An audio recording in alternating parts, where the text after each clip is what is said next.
Hi, my name is Kaylee Russell, and I am a recent graduate of Anderson University.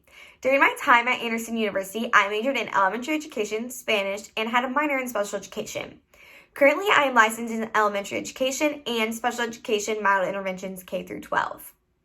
The purpose of this video is to tell you what I know, believe, and do when it comes to my teaching philosophy, and why I think I would be a great asset to your team.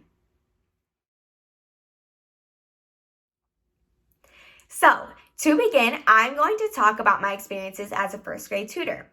For this experience, I came into it knowing that learners grow and develop differently. I know that when students come into my classroom, they're going to have different skills, knowledge, and experiences that they bring.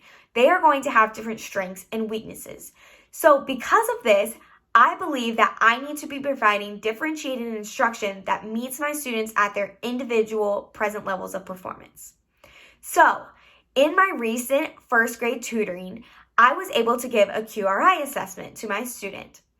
During this QRI assessment, I was able to determine that she was unable to decode CVC short vowel words, such as E and I short vowels, and I also was able to determine where her current present level was for guided reading.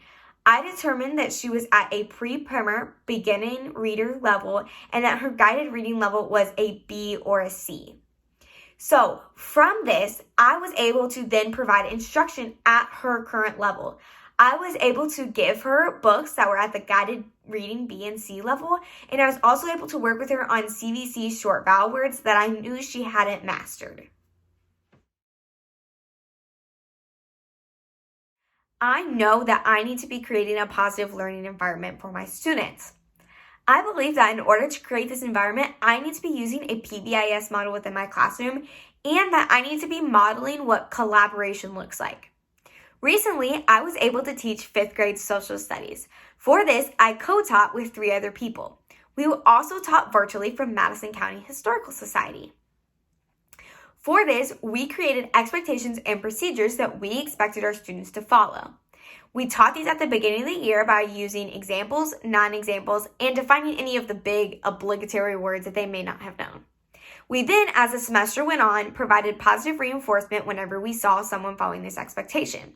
So, for example, one of our expectations was something called circle square check. We expected them to be square with a screen, and that we had a bubble, or they had a bubble around them to create that circle, and then square with the screen for the square. So circle, square, check. So we would ask our students to circle, square, check themselves. And when they did this, they were expected to have this done within 3 seconds. So we had something else called the 3-second rule. And so we'd say circle, square, check to the screen in 3, 2, 1. And by the time we counted down, we expected them to be facing the screen and do their circle, square, check. So through this, I was able to provide positive reinforcement to my students. When I saw them doing this circle, square, check within the 3 seconds, I called it out. I said, "Thank you, Kaylee. I love that you just circle, square, checked. Thank you, Alex. I love that you did that within 2 seconds, and our expectation is 3 seconds. You did that even quicker than what we asked you to do." Lastly, through this practicum, I was able to show what collaboration looks like to my students. Since there was 4 of us all having to make decisions about what to teach and how to teach it, there were lots of different opinions and ideas in the room. So if we were in the middle of a lesson and I needed to know what my co-teachers thought, I would just ask them out loud and metacognitively think with my co-teachers and let my students see what that looked like. I would say, "Mr. Collingsworth, do you think that we should go to the next slide or that we should do a review? Do you think that we're ready to move on?" And together we would think out loud about what we were going to do next. And this provided a great example of what collaboration should look like within the classroom so that my students could then take this example and apply it within their students, within the people who they sit next to, within the people in their classroom. I know that it is important to provide relevance and the importance of the content that I am teaching to my students.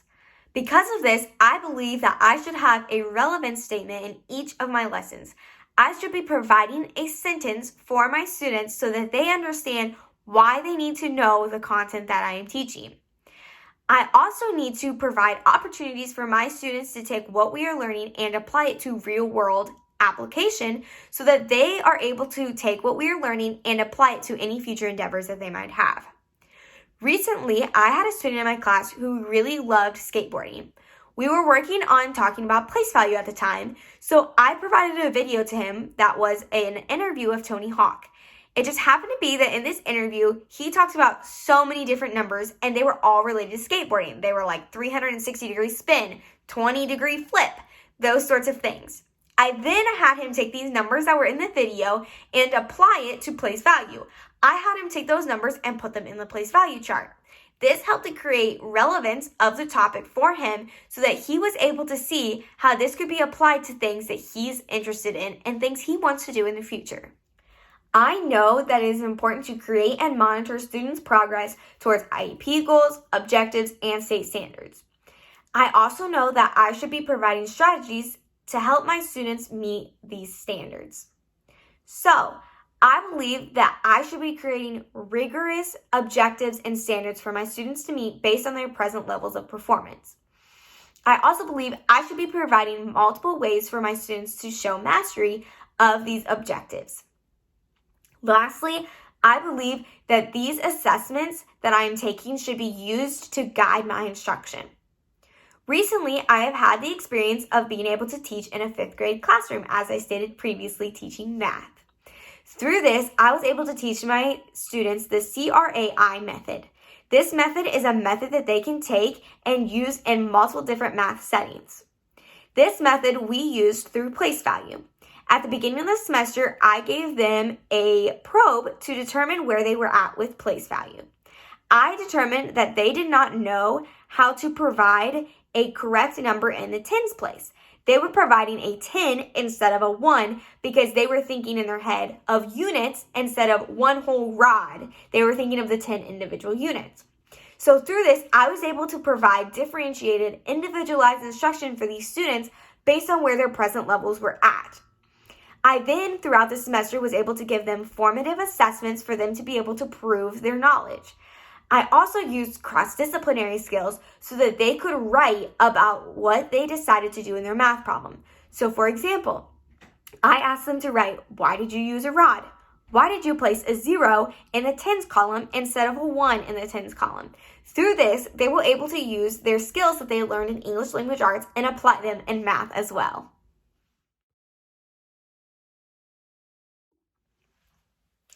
I know that research and education is ever evolving and changing, and because of this, I believe that it is my responsibility to keep up on this ever evolving and ever changing world. It is my responsibility to know and to use the most recent, most evidence-based practices that are out there. Recently, I had the opportunity to attend the Focus on Inclusion and CEC conference. In these conferences, I was able to choose sessions that were based around what my professional learning goal was. This year, my professional learning goal is to learn more about trauma-informed care and to apply it within my classroom.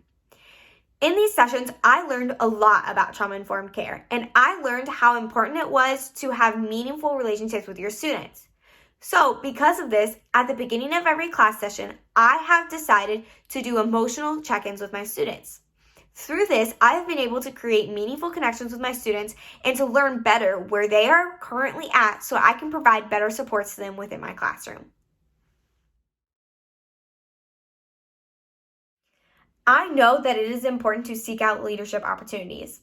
I believe that as a teacher, I should be using these leadership opportunities to know my community, to understand the perspective of stakeholders, and to apply this to my professional growth. Recently, I had the opportunity of being president of College Mentors for Kids. Through this opportunity, I was able to learn what it means to lead with a grace-first attitude. I attempted to lead my staff of 15 with a grace-first attitude. This meant I had to be quick to understand and not quick to judge. When someone would miss a staff meeting, instead of guessing or assuming that they didn't want to be there, I asked them, hey, I saw you miss staff meeting. Is everything okay? From that sparked lots of conversation, and I was able to understand what they were struggling with and what made it so that they were unable to come to staff meeting. We then would come up with a strategy and a support system so that they would be able to attend in the future, and we would not continue having issues with them not meeting expectations. This video covered what I know, believe, and can do related to my teaching philosophy. Thank you so much for watching this video, and I'm excited for the opportunity to be able to work for your school.